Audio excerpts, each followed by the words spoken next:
बिस्मिल्लाहिर्रहमानिर्रहीम, अस्सलाम वालेकुम। मैं हूँ बीनर सलीम। जैसे ही वज़ीर आज़म के खिलाफ तहरीक अदम एतमाद का ऐलान हुआ है, ऑपोजिशन ने अपना ये फंडा प्रेजेंट किया है, इसके ऊपर सीरियसली काम करना शुरू कर दिया है। हमने देखा है कि सियासी सूरत हाल लम्हा ब लम्हा बदल रही है। कल रात को ही हुकूमत के जो इत्तेहादी हैं चौधरी परवेज़ इलाही साहब, उनका बड़ा ही शॉकिंग इंटरव्यू सामने आया। वो अलग बात है कि उस शॉकिंग इंटरव्यू के बाद उसकी एक शॉकिंग सी तरदीद भी सामने आ गई, वजाहत भी सामने आ गई कि इंटरव्यू में जो बातें की वो असल में वो मकसद नहीं था। अगर एक जुमले में मैं चौधरी परवेज़ इलाही जो कि हुकूमत के इत्तेहादी हैं उनकी इस इंटरव्यू की परफॉर्मेंस को सम अप करूं तो वो ये था कि कल रात उन्होंने इमरान खान की हुकूमत को एक छोटा बच्चा करार दिया, वो छोटा बच्चा जिसकी नैपीज़ कोई बड़ा या गार्डियन तब्दील कर रहा है। और आज सुबह उनके तर्जुमान ने वजाहत देते हुए बोला कि नहीं, ना हमने हुकूमत छोड़ी है, ना हमने ऑपोजिशन ज्वाइन की है, तो नैपी से हैप्पी तक का सफ़र एक रात में जैसे तय हुआ, अवाम उसके ऊपर बहुत ही हैरान है। बिल्कुल वैसे जैसे ऑपोजिशन के स्टांस के ऊपर भी अवाम हैरान है, क्योंकि हम जानते हैं वो जो पार्टी है वोट को इज्जत दो देने वाली, याद है ना, पीएमएलएन की मैं बात कर रही हूँ। पीएमएलएन का हमेशा से ये नैरेटिव रहा है, जब से तहरीक अदम एतमाद को उन्होंने सीरियसली परसू किया है, वो ये कहते हैं कि भाई फौरी इलेक्शंस होने चाहिए, उससे कम तो किसी बात के ऊपर ये सेटल नहीं कर रहे थे। लेकिन अभी अभी थोड़ी देर पहले प्रेसिडेंट पीएमएलएन शहबाज शरीफ साहब ने एक इंटरव्यू देते हुए हामिद मीर साहब को ये बताया है, ये कहा है कि वो ये चाहते हैं कि 2-3 महीने नहीं 5 साल के लिए एक नेशनल हुकूमत बनाई जाए जिसके अंदर तमाम पार्टीज शामिल हों, लेकिन उसमें पाकिस्तान तहरीक इंसाफ शामिल ना हो। एग्जैक्टली पीएमएलएन क्या सोच रही है वो जानने के लिए उनके सीनियर मेंबर मियां जावेद लतीफ साहब, रुकन है नेशनल असेंबली के, वो हमारे साथ बने हुए। अस्सलाम वालेकुम, खुश आमदीद। प्रोग्राम के अगले हिस्से में पाकिस्तान पीपल्स पार्टी का मौक़िफ़ जानने के लिए नवीद कमर साहब हमें ज्वाइन करेंगे, और फिर प्रोग्राम के आखिरी हिस्से में उस्मान डार साहब होंगे जो कि पाकिस्तान तहरीक इंसाफ की मुश्किलात से या फिर कॉन्फिडेंस से हमें मजीद आगाह करेंगे कि what is the status of the government और वो आगे क्या सोच रही है। सबसे पहले जावेद लतीफ साहब से बात कर लेते हैं। अस्सलाम वालेकुम जावेद साहब, बहुत बहुत शुक्रिया सर। सब वक्त ज़ाया नहीं करूंगी क्योंकि बड़ी हैपनिंग सिचुएशन है, पता चले आपसे बात करते करते ही कहीं और बयान आ जाए हुकूमत का या ऑपोजिशन का। सर, आपके प्रेसिडेंट ने बोला है कि 5 साल के लिए एक नेशनल हुकूमत बनाई जाए। सर, किधर गई वोट दो को इज्जत, कि वोट को इज्जत देनी है? वो आपका नैरेटिव किधर गया? वो नैरेटिव किधर गया कि भाई हमें फौरी इलेक्शन चाहिए, बिल्कुल एक नए तरीके से एक नया सेटअप आए? ये तो बात अब 5 साल के लिए नेशनल गवर्नमेंट पर आ गई है, क्या आप इसकी वजाहत करेंगे? बिनेश, पहली बात तो ये है कि आप मुझे ये बताएं कि अगर वोट को इज्जत दो, आइन कानून की बालादस्ती के लिए जो जद्दोजहद हमने शुरू की थी, गिला आप तब करें जब हमने वो छोड़ दी हो। आप देखें कि एक गैर आइनी हुकूमत जो बनी है उसको भी आइनी तरीके से हटाने के लिए हम जद्दोजहद कर रहे हैं। आप ये देखें कि जब हम जलसे जुलूस करते थे तो लोग कहा करते थे, और ख़ास तौर पर आप जैसे लोग भी ये कहा करते थे कि कभी जलसे जुलूसों से हुकूमतें गिरा करती हैं। अब आप ये देखें कि अदम एतमाद की तहरीक लाने का मकसद ये था कि नंबर गेम अगर पूरे होंगे तो हम अदम एतमाद की तरफ आएंगे, होमवर्क मुकम्मल करके हम आ गए। अब मुझे ये बताएं कि कोई गैर आइनी तरीके से हमें रोकने की जो कोशिश कर रहे हैं उन पर सवाल उठने चाहिए कि डी चौक में हुकूमत वक्त जो इकट्ठ कर रही है, जो मजमा इकट्ठा कर रही है और हुकूमती वसाइल से इकट्ठा कर रही है, क्या उन्होंने वोट पोल करना है? क्या उनके वोट देने से अदम एतमाद की तहरीक कामयाब होगी या नाकाम होगी? नहीं। सवाल यह है कि वोट तो देना है रुकने असेंबली में, और रुकने असेंबली को रोकने के लिए प्राइम मिनिस्टर से लेकर इनके वज़रा कह रहे हैं कि मॉब से गुजर कर जाना पड़ेगा, जिसका कलेजा बढ़ा होगा वही जाएगा और वही वापस आएगा इमरान खान के ख़िलाफ़ वोट देकर। अब सवाल ये उठता है, जो आप बात कर रही हैं कि कोई नेशनल हुकूमत की, तो जहाँ तक मैं समझा हूँ उनके बयान को, वो तो यही है ना कि नए इंतखाबात होंगे, उसमें हुकूमत जो बनेगी, क्योंकि तबाही और बर्बादी कर दी इन 4 सालों में, ख़ास तौर पर IMF की कड़ी शराइत, मईशत का बेड़ा गर्क होना। कतई कलामे की माफ़ी चाहती हूँ क्योंकि आप ही मुझे समझाने वाले हैं, आप ही मेरे साथ इस वक्त सोलो बने हुए हैं, आप ही मुझे समझा दें। जो आप समझाएंगे ऐसे सिटिंग MNA, ऐसे PMLN सीनियर मेंबर, वो मैं समझ जाऊंगी और आवाम भी समझ जाएगी। नेशनल गवर्नमेंट इलेक्शन के नतीजे में कैसे बनेगी, नंबर 1, और अगर नेशनल गवर्नमेंट बनती है बगैर PTI के, बाकी सारे उसमें स्टेक होल्डर्स हों, तो कैसे बनेगी और कौन बनाएगा ये नेशनल गवर्नमेंट? क्योंकि अगर इलेक्शन होंगे तो क्या पता पाकिस्तान तहरीक इंसाफ मियां साहब 2/3 मेजॉरिटी के साथ आ जाए, क्योंकि इस टाइम पर जो सिचुएशन है ना सर, ऑपोजिशन को इतनी पॉपुलैरिटी नहीं मिल रही है जितनी हुकूमत को, इमरान खान को मिल रही है जब से तहरीक अदम एतमाद आप लेकर के आए हैं। तो फिर माइनस इमरान खान कैसे बन सकती है नेशनल गवर्नमेंट? नहीं नहीं नहीं, पहले तो मैं हुकूमत वक्त की बात कर लूँ। जो आप कह रही हैं कि उनको पॉपुलैरिटी मिल रही है, हुकूमती वसाइल से जलसे जुलूस कर लेना कोई बड़ी बात नहीं होती। और ख़ास तौर पर इमरान खान ये ख़ुद कहा करते थे जब उस वक्त की हुकूमतें जलसे करती थीं कि पटवारियों के ज़रिए, तहसीलदारों के ज़रिए, हुकूमती मशीनरी के ज़रिए ये जलसे हो सकते हैं। तो आज वही बातें इनके मुतल्लिक़ अगर की जाएँ तो क्या गलत होगा? और दूसरा मैं आपसे सवाल करूँगा कि क्या जब से अदम एतमाद की तहरीक पेश हुई है उसके बाद क्या डॉलर की कीमत कम हो गई, रुपए की कदर बढ़ गई, महंगाई कम हो गई, आटे चीनी के रेट कम हो गए हैं, रोज़गार लोगों को मिलना शुरू हो गया, कश्मीर दोबारा से फतह हो गया है? कौन सी ऐसी चीज़ है जिस पे लोग खुश हो के कह रहे हैं कि जनाब इमरान खान को ही रहना चाहिए? ये तो है पीटीआई के हवाले से। अब आ जाएँ जो अपोजिशन के हवाले से आप बात कर रहे हैं, तो मैं आपको बड़ा क्लियर ये बात कह रहा हूँ कि हुकूमत में होते हुए जितने ज़िमनी इंतखाबात हुए हैं हुकूमत ने हारे हैं। और जहाँ तक मेरा एनालिसिस है, मेरा तज़िया है, लोग जो कह रहे हैं, जो हम ग्रास रूट पे चीज़ों को देख रहे हैं, पीटीआई का टिकट लेने वाला आपको नज़र नहीं आएगा। दूसरा जो आप सवाल करते हैं कि अगर इलेक्शन होते हैं तो नेशनल गवर्नमेंट कैसे बन जाती है, हाँ, ये हमारा पिछले 4 साल से एक मौक़िफ़ रहा है कि जिस तबाही से दो चार कर दिया गया है, और पिछले अदवार में भी जिस तरह आज़ादी से मुंतखब हुकूमतों को काम नहीं करने दिया जाता था और जिसका बगाड़ पैदा होते होते यहाँ तक नौबत आ गई कि एक बैड इन्वेस्टमेंट जो थी उसके आज असरात हर शक्ल में नज़र आ रहे हैं, हर शोबे में नज़र आ रहे हैं कि अगर अच्छी इन्वेस्टमेंट कहीं की जाए तो उसके असरात भी पॉजिटिव आते हैं, बैड इन्वेस्टमेंट के असरात इसी तरह नज़र आते हैं जो आपको नज़र आ रहे हैं। अब आ जाएं जो नेशनल गवर्नमेंट की आप बात कर रही हैं। एक मिनट, असरात क्या होते हैं वो आइंदा 1-2 दिन में पता चल जाएंगे। मेरे पास वक्त थोड़ा सा कम है। मैं आपसे ये आखिरी सवाल एक सामने रखना चाहती हूँ। मैंने सुना और मैंने देखा, जब पहले मैंने सुना, बाद में मुझे दिखाया गया मेरी टीम की तरफ से कि आपने ये एडमिट किया कि आप हॉर्स ट्रेडिंग कर रहे हैं। मियां साहब, इसकी वजाहत करेंगे? मैं वही कहने लगा हूँ, अच्छा किया आपने ये सवाल करके।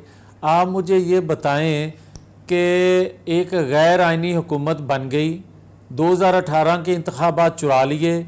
मैंने कहा आपको कि आप देखें कि जब हम जलसे जुलूस करते थे तो कहते थे कि वही मैंने जो बात पहले की कि इससे हुकूमतें नहीं जाती। अब आ जाएं हुकूमत को गिराने का, घर भेजने का, जो हर बंदा सवाल करता है। हम बाहर निकलते हैं तो लोग कहते हैं कि एनू किदों भेज रहे जे। उसका और आइनी तरीका कौन सा हो सकता है कि आप अदम एतमाद पेश करें? और जब पीटीआई के अपने लोग जो हैं वो उनसे नाला हैं, उनकी गवर्नेंस से, उनकी परफॉर्मेंस से वो वोट देना चाहते हैं। और मैं दयानतदारी से आपको ये बात कहने लगा हूं कि उनके बेशुमार ऐसे लोग हैं जो टिकट के बगैर भी, कुछ तो लोग हैं जो टिकट की ख्वाहिश करते हैं और कुछ लोग ऐसे हैं वो कहते हैं कि हमें हलकों में जाने के लिए कम से कम फेस सेविंग चाहिए कि हमने अदम एतमाद का साथ दिया है, इसको घर भेजने के लिए कम से कम हम इसलिए वोट पोल करना। अब मुझे ये बताए कोई कि इसको कोई हार्स ट्रेडिंग कहेगा? इसको अगर हार्स ट्रेडिंग कहते हो कि सियासी जमातें फैसला करती हैं कि किसको टिकट देना है, किसको नहीं देना, आप कौन होते हैं? कोई एंकर फैसला करेगा, कोई सहाफ़ी फैसला करेगा कि आप अगर टिकट देंगे तो वो हार्स ट्रेडिंग में के जुमरे में आएगा या किस? भाई, आप पार्टी की क़यादत टिकट का जब फैसला करती है तो अवाम उसका रद्द अमल देते हैं, अच्छा देते हैं कामयाबी की शक्ल में या नाकामी की शक्ल में बुरा मैसेज देते हैं, तो जमातें भुगतती हैं। इसको हार्स ट्रेडिंग कैसे आप कहेंगे? All right, let's see. बहुत बहुत शुक्रिया, आपकी वजाहत भी आ गई, आपके वक्त के लिए भी बहुत शुक्रिया। इंशाल्लाह ताला फिर आपसे दोबारा वक्त लेकर के बात करेंगे जैसे ही सियासी सूरत हाल जो है वो आगे डेवलप होगी या बदलेगी। अब पाकिस्तान पीपल्स पार्टी और पीटीआई को भी शामिल करना है वक्तन फवक्तन। एक छोटा सा ब्रेक लेते हैं, ब्रेक के बाद वापस आएंगे तो इंशाल्लाह ताला नवीद कमर साहब पाकिस्तान पीपल्स पार्टी से हमारे साथ बने होंगे। Will resume shortly. ब्रेक के बाद जो आप लोग को खुशामदीद कहते हैं, आप देख रहे हैं सीधी बात बीनर सलीम के साथ। प्रोग्राम के पहले हिस्से में सीधी बात जोन में हमें ज्वाइन किया था PMLN से जावेद लतीफ़ साहब ने। प्रोग्राम के इस हिस्से में हमें ज्वाइन कर रहे हैं पाकिस्तान पीपल्स पार्टी का ब्रेन कहे जाने वाले, उनके थिंक टैंक का हिस्सा, वेरी सीनियर वाका नवीद कमर साहब। अस्सलाम वालेकुम, बहुत बहुत शुक्रिया नवीद साहब वक्त देने के लिए। सर, जैसे मैंने पहले कहा कि you have a huge struggle as a political worker for Pakistan Peoples Party. Sir, आज मैं इमरान खान साहब को सुन रही थी, वज़ीर आज़म साहब को, और वो सबात में खड़े होकर के जो उन्होंने इल्ज़ाम पाकिस्तान पीपल्स पार्टी पर लगाया, आपसे बेहतर उस बारे में वजाहत कोई नहीं कर सकता। मुझे नहीं पता आपने सुना नहीं सुना, मैं रिपीट कर देती हूँ। खान साहब ये फरमा रहे हैं कि सिंध हाउस इस्लामाबाद में पैसों की, नोटों की बोरियां खोली गई हैं, लोग खरीदे जा रहे हैं, यहाँ तक के हुकूमत के पाकिस्तान तहरीक इंसाफ के कुछ अरकान हैं जो आपने सिंध हाउस में बंद किए हुए हैं, गार्ड्स भी अपने खड़े किए हुए हैं, और ये सारा पैसा सिंध की आवाम का है। How true it is sir? बिस्मिल्लाहिर्रहमानिर्रहीम। पहले चीज़ तो ये कि मेरा ख्याल है कि वज़ीर आज़म साहब जो हैं वो रियलिटी से टच हो चुके हैं। वो ये बात भी मानने को तैयार नहीं कि लोग जो हैं अब उनकी हुकूमत से और उनके रवैये से बेजार हैं, और चाहे वो उनकी अपनी पार्टी के लोग हैं या किसी और पार्टी के लोग हैं, वो इनके साथ अब चलना नहीं चाहते और नहीं आगे चल सकते हैं। तो ये बात लगाना कि नोटें हैं, और वो एक अजीब सी बात की है ना प्राइम मिनिस्टर। एक तो एक इलीगल जलसे को खिताब कर रहे हैं। आपको जब इलेक्शन कमीशन ने मना किया हुआ है कि आप ये खिताब नहीं कर सकते, उसके बावजूद वो कहते हैं मुझे कानून की परवाह नहीं है, मुझे किसी और चीज़ की परवाह नहीं है, आई एम अबव एवरीथिंग। ये कहीं भी ये नहीं होता जी कि हम जो है वो इस तरह से एक हेड ऑफ गवर्नमेंट जो है वो फ्लाउट करे इन चीज़ों को, और फिर आके एक बेबुनियाद किस्म की जो है वो इल्ज़ाम लगाना। खुद ने तो कानून बनाया है कि फेक न्यूज़ देने वाला जो है वो प्रोसिक्यूट होगा, तो सबसे पहले तो इमरान खान को प्रोसिक्यूट होना चाहिए ना कि इस किस्म के फेक न्यूज़ वो फैला रहा है। तो अब पैसों वैसों वाला वक्त गुजर गया, और मेरा ख्याल है कि मैं कहूँगा कि और भी जो है फरिश्तों वाला टाइम भी गुजर गया। अब उनको अपनी मेहनत से अगर कुछ कर सकते हैं तो लोगों से बात करें, वरना छोड़ दें कुर्सी। It's about time. ठीक है नवीद साहब, आई वुड रियली अप्रिशिएट, क्योंकि मेरे प्रोग्राम का नाम है सीधी बात, मैं चाहूँगी कि आप भी थोड़ी सीधी बात करें, आपको लेने का मकसद भी यही है। Why are you people keeping your cards close to your chest? इसलिए जरदारी साहब ने प्रेस कॉन्फ्रेंस की, मेरे शोज़ के अंदर रेगुलरली पाकिस्तान पीपल्स पार्टी के रिप्रेजेंटेटिव्स आते हैं और वो कहते हैं कि हुकूमत के इत्तेहादी, हुकूमत के अरकान भी वो आपके साथ हैं।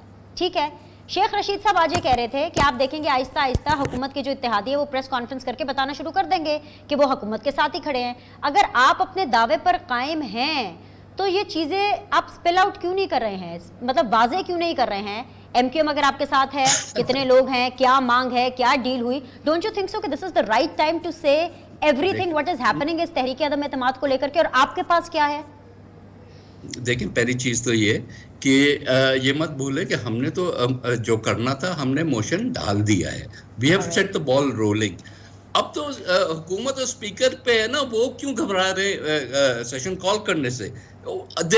आखिरी दिन तक लेके जा रहे हैं। जो 14 दिन होते हैं हमारे ख्याल में तो वो 7 दिन में होना चाहिए था, लेकिन वो 14 दिन एक्सट्रीम पे लेके जाएंगे तो ठीक है। हम तब तक कैसे चीज़ें जो हैं वो सामने ले आएं जब तक कि हुकूमत का पता ही नहीं चल रहा कि वो हाउस किस दिन बुलाएंगे। दूसरी बात ये कि इत्तेहादियों, जैसे इत्तेहादियों से तो आपकी भी बात हो रही है ना, वो पोजीशन जो अभी तक बीच वाली ले रहे हैं वो उनकी सवाबदीद है। I am sure at the end of the day वो हमारे साथ आएंगे। लेकिन एक चीज़ जो हमने बार बार कही है वो ये है कि बगैर इत्तेहादियों के भी जो नंबर्स हैं हमने मोशन डालने से पहले ही सिक्योर कर लिए थे, और अब वो नंबर्स जो है अच्छा खासा वो बढ़ गए हैं।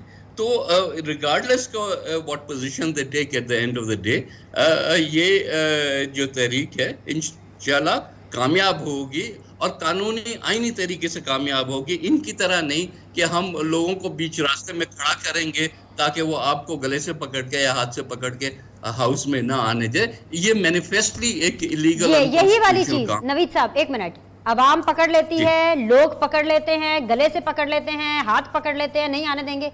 What is your plan B? आप कैसे इंश्योर करेंगे वो सिक्योर नंबर कि वो पूरा हो? क्योंकि सियासत में प्रैक्टिकलिटी है, हार होती है, जीत होती है। आप अपनी जीत को कैसे इंश्योर करेंगे?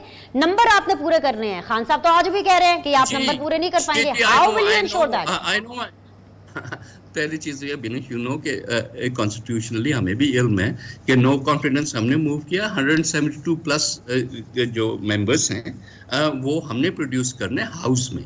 मैं सिर्फ बात ये कर रहा हूँ कि अब क्योंकि उनके पास नंबर्स नहीं हैं तो ये बातें कर रहे हैं कि हम मेंबर्स को रोकेंगे, अंदर नहीं जाने देंगे, वोट नहीं देने देंगे। ये मतलब इससे ज्यादा बगावत की क्या बात हो सकती है? गवर्नमेंट मिनिस्टर्स कह रहे हैं जिन्होंने ओथ लिया है कॉन्स्टिट्यूशन को डिफेंड करने का। सो प्लीज इस बात का आप देखें कि हाँ, हमारी बहरहाल हमारी टैक्टिक्स होंगी कि इनके इन हथकंडों के बावजूद हम मेंबर्स को वहां पहुंचा सके। लेकिन फिजिकली रोकना आप समझते हैं कि जस्टिफाइड है कि हाँ ठीक है, इमरान खान चाहता है तो हाँ बस ठीक है ना, रोक लिया उसने फिजिकली। ये तो नहीं होता, फिर तो मुल्क में कोई कानून आइन कुछ नहीं है। फिर मार्शल लॉ है, वो यही चाहते हैं कि मार्शल लॉ आ जाए तो लेट्स हैव दैट। लेकिन बात से ये है कि इस मुल्क ने देखा है कि हम मार्शल लॉ से कितना हमें नुकसानात पहले भी हुए हैं। तो जिस डेंजरस ट्रेंड पे इमरान या उसके वजीर निकल पड़े हैं, ये मुल्क के लिए नुकसान होगा, सिर्फ अपोजिशन की बात नहीं है। तो दे शुड अलाउ कि जो कॉन्स्टिट्यूशनल तरीका है, जो आईनी कानूनी तरीका है, उसके मुताबिक चीज़ें हों। नंबर्स उनके पास हैं, या बिस्मिल्लाह आके वो करे। अगर नहीं है उनके पास नंबर्स तो फिर आइन को तोड़ने की बात ना करें। Fair enough. नवीद साहब, आई होप सो कि आप रिलक्टेंट नहीं होंगे बताने में कि एमक्यूएम आपके साथ है। क्या कोई डॉक्यूमेंट, कोई सीओडी, कोई mutual understanding on paper sign हो चुकी है? क्योंकि हमें तो खबरें ऐसी मिल रही है, और अगर है तो ऐलान कब तक मुतवक्के है एमक्यूएम की तरफ से? एटलीस्ट इतना तो आप बता सकते हैं, if they are with you.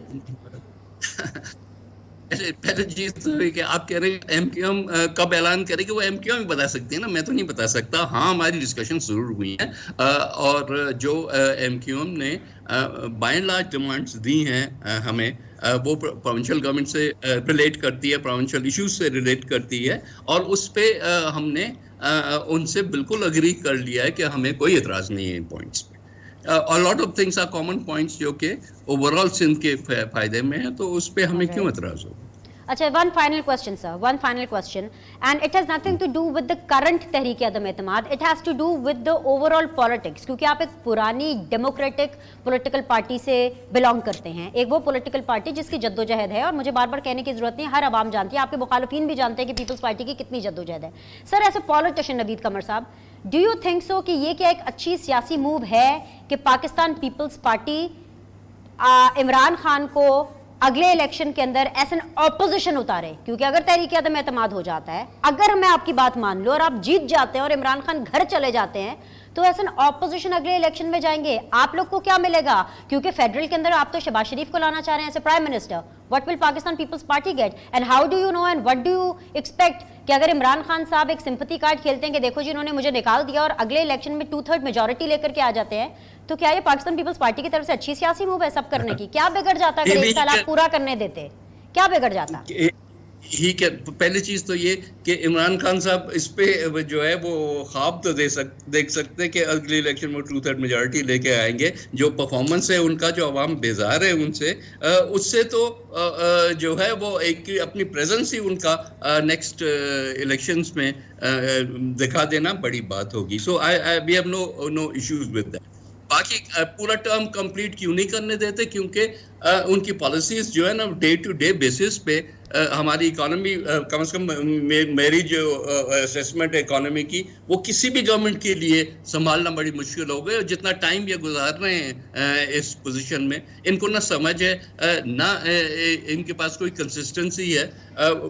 एक तरफ IMF के साथ डील साइन करते हैं, दूसरी तरफ मनी लॉन्ड्रिंग के बार बार मौके देते हैं, FATF का तलवार आपके ऊपर लटकी हुई है, लेकिन बोरोइंग पे बोरोइंग हो जा रही है। तो भाई आखिर इनफ इज इनफ, लोग वैसे ही तंग है, जो इन्फ्लेशन इस वक्त है, उसके बाद तो लोग इनको तो नहीं आने देंगे ना। I am very clear on that. Naveed साहब, शहबाज साहब ने ना नेशनल गवर्नमेंट की तजवीज़ दी है for next 5 years minus Pakistan Tehreek Insaf minus Imran Khan. क्या पाकिस्तान पीपल्स पार्टी को ये कबूल है? What's your take on it? Final question sir. नहीं देखें, obviously this is something that has just been floated, अभी ये पार्टी में डिस्कस हुई है, जो एक दफा हो गई discuss, then we will have position on it. All right, बहुत बहुत शुक्रिया नवीद कंवर साहब। Will talk at some better time next time. बहुत बहुत शुक्रिया आज के लिए। एक छोटा सा ब्रेक लेते हैं, ब्रेक के बाद वापस आएंगे तो सीधी जोन में होंगे मेरे साथ उस्मान डार साहब। Will be back shortly.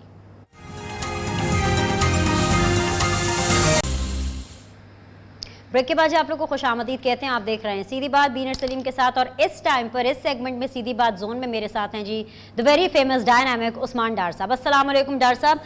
Programme के पहले हिस्से में नवीद कंवर साहब, जावेद लतीफ़ साहब थे मेरे साथ, और जब मैं उनसे बात कर रही थी तो खबर आई है, वो उस खबर से मैं शुरू करती हूँ, फिर वो नैपी से हैप्पी का सफ़र भी डिस्कस करेंगे। सर डार साहब, वो शहबाज शरीफ साहब ने अभी अभी एक इंटरव्यू में कहा है, और खबरें आपको पता लीक हो ही जाती हैं ना, वो खबर आई है कि शहबाज साहब कह रहे हैं कि 5 साल के लिए नेशनल गवर्नमेंट होनी चाहिए जिसके अंदर माइनस इमरान खान हो, माइनस PTI हो, फिर ही इस कौम का, फिर ही पाकिस्तान का भला होगा। इसके ऊपर जरा आपका टेक चाहिए पहले।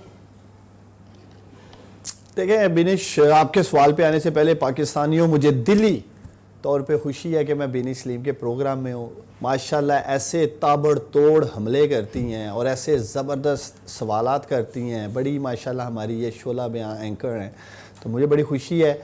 मैं इन्हें कहता रहता हूँ अपने प्रोग्राम में बुलाओ, बुलाती नहीं है ये मुझे, तो चले फाइनली हमें इन्होंने टाइम दे दिया आज अपने प्रोग्राम में, तो मैं आपका शुक्रगुजार हूँ बिनिश। देखें, इसी बात से बिनिश आप अंदाज़ा लगा लो कि शहबाज शरीफ साहब हों, पूरी की पूरी अपोजिशन हो, ये कन्फ्यूज़ है। एक दिन कहते हैं जी कि इलेक्शन होना चाहिए जल्द, फिर कहते हैं यही सेटअप 1.5 साल चलाएंगे। आज 5 साल के लिए पाकिस्तानियों नेशनल गवर्नमेंट बननी चाहिए, ये इरादा रखते हैं शहबाज शरीफ साहब, तो यहाँ से अंदाज़ा लगाएं। फिर लॉन्ग मार्च जो 23 मार्च और फिर 25 पे आ रही है, ये करना क्या चाहती है इस मुल्क की अपोजिशन? बिनिश पहले ये फैसला कर ले। मैं उम्मीद करता हूँ कि आपके प्रोग्राम को ज़रूर कोई ना कोई अपोजिशन का रहनुमा देख रहा होगा, सुन रहा होगा कि भाई आप लोग फैसला कर लो कि लॉन्ग मार्च करके आप लोग क्या हासिल करना चाहते हैं 25 मार्च को। नेशनल गवर्नमेंट बना के जिसके अंदर इमरान खान नहीं है, पाकिस्तान तरीके इंसाफ जो इस वक्त पाकिस्तान की सबसे बड़ी पाकिस्तानियों सियासी जमात है, वो नहीं होनी चाहिए। ये चाहते क्या हैं? 1.5 साल सेटअप चलना चाहिए, इमरान को हटाकर, इमरान खान को हटाकर, प्राइम मिनिस्टर को हटाकर, ये भी इनके अंदर से आवाज़ें आ रही हैं। फिर चौथी चीज़ कहते हैं नहीं अभी गवर्नमेंट गिराएं और इलेक्शन करा दें। और फिर 5वीं चीज़ जो बड़ी ज़बरदस्त है, कहते हैं जी इत्तेहादियों में से किसी को चीफ मिनिस्टर बना देते हैं, किसी को ये गवर्नरशिप दे रहे हैं, किसी को प्रेसिडेंसी दे रहे हैं। मैं समझता हूं कि ये पाकिस्तान के ऐसे ओहदे जो ये लॉलीपॉप और चॉकलेट्स की तरह बैठ के आपस में बांट रहे हैं कि जैसे पता नहीं हम जाने वाले हैं। 172 बिनिश इनसे पूरे नहीं हो पा रहे। आपने एक मिनट मुझे सवाल करने की जरा इजाजत दीजिए, फिर आप अपना जोश खिताबत जारी रखिएगा। मुझे आपकी एनर्जी बड़ी पसंद है आज के शो में, अच्छी बात है, इसको कायम रखें, आपको जरूरत है इस एनर्जी की आने वाले कुछ दिनों में।